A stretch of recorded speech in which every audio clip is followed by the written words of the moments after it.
Car है, इसीलिए बात नहीं बनती। तो इसलिए हमारी मानो तो काउंटर लिए हो, नाम जब करते हो।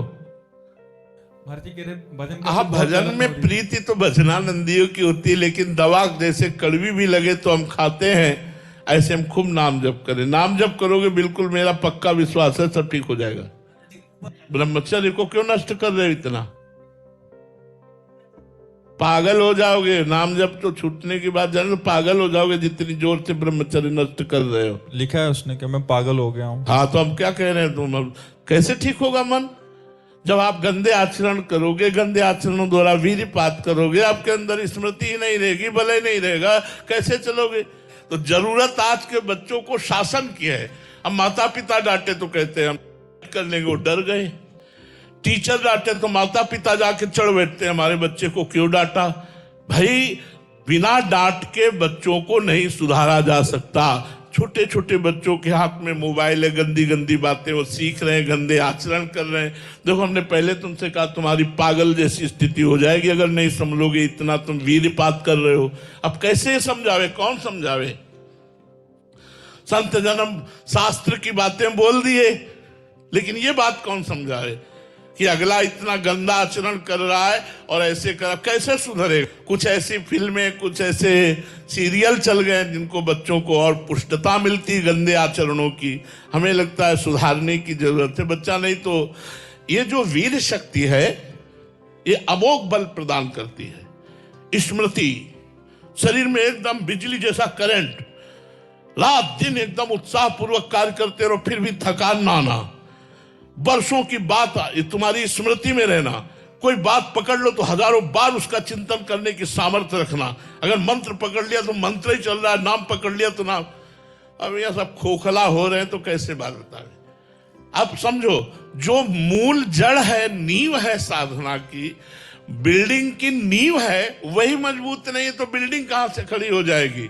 ब्रह्मचर्य, गृहस्थ, वानप्रस्थ, संन्यास, ये 4 आश्रम हमारे हैं। अब ब्रह्मचर्य गोल हो गया, तो अब कैसे उसमें गृहस्थ खड़ा हो पावे, आश्रम कैसे वानप्रस्थ हो पावे, कैसे सन्यासी हो पावे? तो मूल ब्रह्मचर्य आश्रम है। सबको चाहिए अपने बच्चों को ब्रह्मचर्य की शिक्षा देना, थोड़ी देर दोस्त की तरह उनसे बात करना। दिखाओ मोबाइल, तुमने कुछ गलत तो नहीं देखा, गलत तो नहीं करते, कहीं ऐसा तो नहीं करते, कहीं ऐसा। देखो यार, हम तुम्हारे पिता भी, तुम्हारे दोस्त भी हैं। ऐसे मित्रवत बैठकर समझाओ, उनको अच्छे मार्ग में लगाओ। अगर बुरे आचरण है तो बोलो, सारी बोलो, आज के बाद तुम नहीं करोगे। ऐसे समझाओ, प्यार दुलार से उनको अच्छे मार्ग में चलाओ। अगर बच्चा 20 वर्ष तक ब्रह्मचर्य रहे, फिर वो गृहस्थ में जाए, खूब, उसका कुछ नहीं बिगड़ने वाला। किसान आदमी जानते होंगे हम जो बात कहना चाहते हैं। गेहूं जब गलेथ में होता है और उसको काट लिया जाए तो ना पर्याप्त भूस होगा, ना एक दाना होगा। और मात्र केवल 20 दिन और रुक जाओ और उसकी बाली आ जाए और थोड़ा सा भूरापन आ जाए, फिर देख लो आप, डट के भूसा भी होगा और डट के अन्न भी होगा। ऐसे ही मात्र 20 वर्ष तक तुम ब्रह्मचर्य रोक लो, फिर अच्छे गृहस्थ बनोगे और आगे चलकर अच्छे भजन में भी लग जाओगे, क्योंकि ब्रह्मचर्य स्टॉक हो चुका, परिपक्व हो चुका, पुष्ट हो चुका। अब आजकल ऐसा गुरुकुलों में उपदेश दिया जाता था, अब गुरुकुल कहाँ है? आधुनिक शिक्षा में इसका कोई चर्चा नहीं है। तो इसलिए हमें सबसे, माता पिता से, टीचर से, घर के जनों से प्रार्थना है कि अपने बच्चों को नई अवस्था में सही मार्ग देने का प्रयास कीजिए। बिना अध्यात्म के आधुनिक पढ़ाई उनके जीवन की रक्षा नहीं कर सकती। रूबी सिंह जी आजमगढ़ से। राधे राधे महाराज जी। महाराज जी, आपके चरणों में कोटि कोटि प्रणाम। गुरुदेव भगवान, परमात्मा में तदाकार वृत्ति क्या है और ये कैसे आती है? परमात्मा में वृत्ति तदाकार, कामिही नारी प्यारी जिमि, लोभी जिम प्रिय दाम, तिमि रघुनाथ निरंतर, प्रिय लागहु मोहि राम। जैसे कामी पुरुष को कोई प्रयास नहीं करना पड़ता, स्वाभाविक कामिनी में रति होती है। लोभी पुरुष को कोई प्रयास नहीं करना पड़ता, स्वाभाविक धन में उसकी रति होती है। हे रघुनाथ जी, ऐसे स्वाभाविक हमारी प्रीति, या भजन में मन नहीं लगता चलो टीवी देखते हैं, भजन में मन नहीं लगता चलो सिनेमा देखते हैं, भजन में मन नहीं लगता चलो प्रपंची लोगों के बीच में बैठते हैं, ये न गाय न दूजी चाल। भक्त वही है, साधक वही, जो अपनी साधना नहीं हो रही तो हम लेट जाएंगे, पड़े रहेंगे, लेकिन प्रपंच नहीं करेंगे, निंदा स्तुति नहीं करेंगे, गंदे आचरण नहीं करेंगे, व्यर्थ के काम में हम समय व्यतीत नहीं करेंगे। अगर ये नियम ले लो तो भजन आगे धीरे धीरे बढ़ता जाएगा और गुण शांत होते जाएंगे। गुणों के प्रभाव से आपका भजन जब ऊपर उठेगा तो निरंतर चलने लगेगा। अभी गुण से प्रभावित भजन है।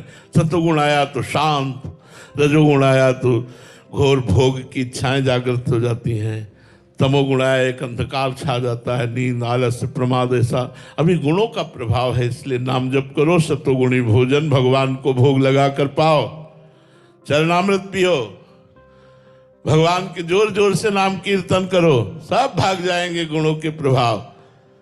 जब भजन में मन न लगे तो उठा मंजीरा, राम कृष्ण हरि का कर कीर्तन, देख आनंद आता है कि नहीं। राधा राधा राधा राधा राधा, स्वर बने न बने झांझ पीट, राधा राधा जबान से निकाल, देखो आनंद की वर्षा होती कि नहीं। नाम संकीर्तनम यस्य सर्व पाप प्रणाशनम, समस्त पापों का नाश करके हृदय को उज्जवल प्रेम प्रकाशित कर दे। भगवान के नाम की महिमा है। नाम की जब भजन में मन न लग रहा हो तो नाम कीर्तन करे, गुण कीर्तन करे। रसिकाचार्यों ने जो पद लिखे उन पदों का गायन करे, ठीक हो जाएगा, गुण का प्रभाव चला जाएगा। प्रदीप जी दिल्ली से, महाराज जी कैसे पता चले कि हमारी साधना में प्रगति हो रही है? सत्संग करो, सत्संग में तराजू है, अपने आप तौल जाओगे कितने किलो के हो। जब सत्संग सुनोगे तो संतों की वाणी को जब हम श्रवण के द्वारा हृदय में ले जाते हैं तो हमें पता लगता है हम क्या साधना कर रहे हैं। जब हम संतों को देखते हैं निरंतर भगवत परायण हैं, ऐसी कठोर तपस्या, ऐसी साधना से युक्त है, तो हमारा अहंकार गलित हो जाता है और पता चलने लगता है कि हम क्या भक्त हैं। तुम्हारी भक्ति कितनी है ये पता चलता है संतों के संग से। वैसे भी कहते हैं ऊंट जब पहाड़ के नीचे जाता है तो पता चलता है कि हम कितने बड़े हैं। तो जब संतों का संग करेंगे तब हमें पता चलेगा हम कितने बड़े भगत हैं, हमारी भक्ति का क्या रंग है। भक्तों के चरित्र पढ़ो और भक्तों का संग करो तो भक्ति बढ़ेगी और भक्ति पचेगी, अभिमान नहीं आएगा। तो हमें अगर अपना परिचय प्राप्त करना है तो हमें संतों का संग करना होगा। संतों के संग से ही रूप और स्वरूप सबका परिचय प्राप्त हो जाएगा। राधे राधे महाराज जी। महाराज जी आपके दिव्य जीवन को देखकर हृदय गहराई से प्रभावित है, किंतु मेरे भीतर आलस्य, लोभ और भारी अहंकार बसा है। महाराज जी मेरा तीव्र इच्छा है कि मेरे आचरण इतने पवित्र बन जाएं कि लोग मुझे देखकर भक्ति की प्रेरणा लें, पर महाराज जी कैसे हो पाएगा? महाराज जी लोग प्रेरणा ले तो बहुत गलत बात है, क्योंकि इसमें दिखावा झलक रहा है, इसमें मान की दुर्गंध आ रही है, ये बात तो ठीक नहीं। लोग मुझे भगत कहें और मैं आदर्श उनका बनूं, इसमें तो देहाभिमान की गंध आ रही है, इसमें मान प्राप्ति की दुर्गंध आ रही है। इसको त्याग दो, सबको प्रणाम करो। सो अनन्य गति जाके असमति नटरे हनुमंत, मैं सेवक सचराचर रूप स्वामी भगवंत। मैं सेवक हूं, सब मेरे स्वामी हैं, मेरा अनुकरण करें।